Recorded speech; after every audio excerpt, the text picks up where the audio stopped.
Iya. Kalung nih putus, leher yang putus. Jangan di ini langsung tarik, tarik.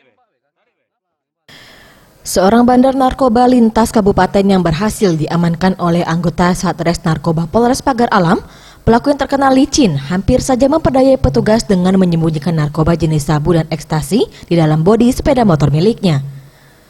Pelaku berhasil diamankan saat sedang menunggu pembeli barang haram tersebut di sebuah persawahan yang jauh dari pemukiman warga. Dari tangan pelaku, petugas berhasil mengamankan 19 paket sabu dengan berat 36,23 gram, 5 butir ekstasi jenis baru yang menyerupai permen, timbangan digital, dan puluhan plastik klip transparan.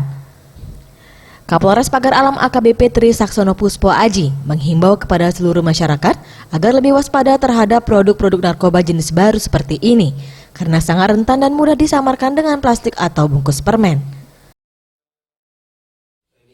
Untuk narkoba ini sebenarnya bentuknya saja.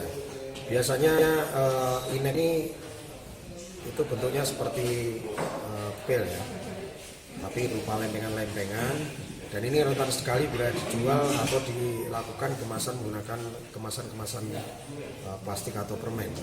Ini bisa disamarkan seperti permen. Jadi ini Pelaku akan dijerat dengan pasal 114 Undang-Undang Nomor 35 Tahun 2009 tentang narkotika dengan ancaman hukuman minimal 5 tahun penjara. Yudi, Sriwijaya TV.